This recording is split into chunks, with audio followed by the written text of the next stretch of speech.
Oke, sekarang kita lanjutkan ke soal berikutnya. Perhatikan tiga buah vektor pada gambar di samping. Hitunglah resultan ketiga vektor tersebut. Nah, ini adalah materi fisika SMA kelas 10 ya, Dek ya. Jadi ceritanya di sini saya punya tiga buah vektor gaya. Saya punya F1 5 Newton, F2 10 Newton, F3 15 Newton. Ya, besar dan arahnya sudah ada di gambar ini. Nah, kita akan menghitung resultan vektor gaya ini dengan menggunakan metode analitik. Nah, maka nanti langkah awal adalah kita cari proyeksi masing-masing vektor gaya F1, F2, F3 ke arah sumbu X dan ke arah sumbu Y.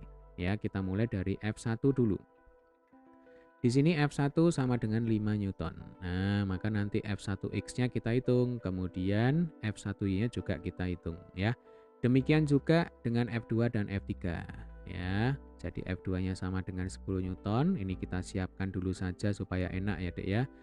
Di sini ada F2X, kemudian di sini ada F2Y.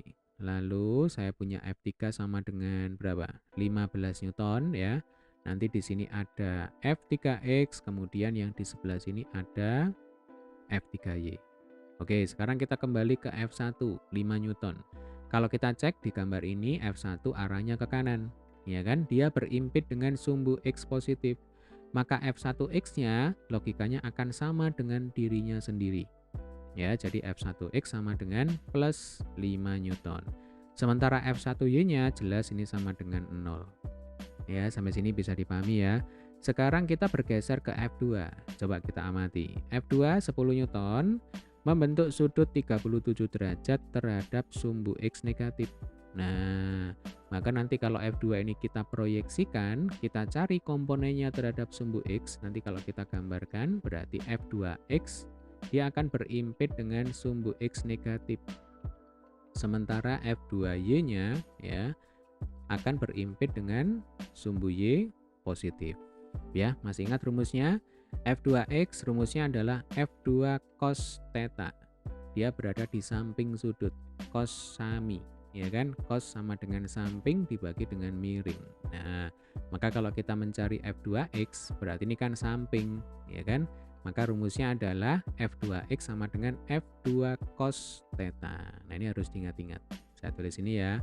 Jadi F2X sama dengan F2 cos theta. Langsung kita ganti tetanya sama dengan 37 derajat ya.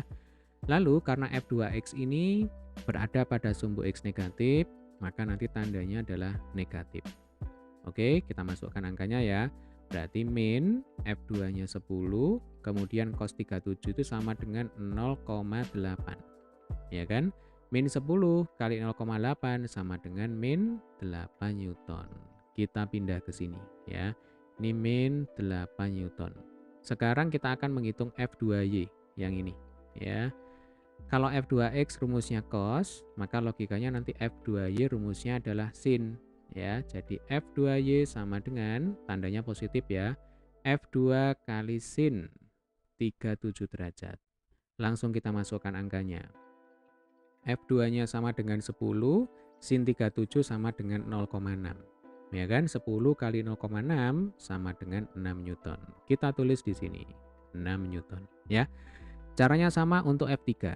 Ya, kalau kita cek di sini F3 itu membentuk sudut 53 derajat terhadap sumbu X negatif.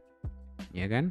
Maka nanti kalau kita proyeksikan F3X dia akan berimpit dengan sumbu X negatif. Nah, di sini ada F3X. Lalu F3 ini kalau kita proyeksikan ke arah sumbu Y, dia akan berimpit dengan sumbu Y negatif. Nah, berarti baik F3X dan F3Y nanti tandanya itu sama-sama negatif. Ya. F3X rumusnya adalah F3 cos theta karena dia berada di samping sudut ya. Saya tulis ini ya. Jadi F3X sama dengan F3 cos theta atau F3 cos 53 derajat ya. Karena dia berada pada sumbu X negatif, maka tandanya di sini adalah negatif. Oke, berarti kalau kita masukkan angkanya min F3-nya 15, lalu cos 53 itu sama dengan sin 37 ya Dek ya, sama dengan 0,6. 15 kali 0,6 itu sama dengan 9. Berarti nanti di sini hasilnya sama dengan min 9 Newton. Saya pindah sini ya. Sekarang kita akan menghitung F3Y. Nah, F3Y rumusnya apa? F3X rumusnya cos, berarti nanti F3Y pasti rumusnya sin. Nah, begitu ya. Jadi jangan sampai kebalik, jangan sampai ketukar. F3Y tandanya adalah minus, ya kan? Berarti min F3 kali sin 53 derajat. Min 15 kali sin 53 itu 0,8, ya kan? Min 15 kali 0,8 itu sama dengan min 12 Newton. Oke, saya pindah ke sini. Nah, setelah kita berhasil menghitung proyeksi atau komponen masing-masing vektor terhadap sumbu X dan terhadap sumbu Y, tinggal kita jumlahkan. Ya, berarti nanti di sini saya punya sigma fx, ya kan? Nah, ini sigma fx. Kemudian yang di sini kalau kita jumlahkan, nanti kita akan punya yang namanya sigma fy. Ya, coba kita hitung ya.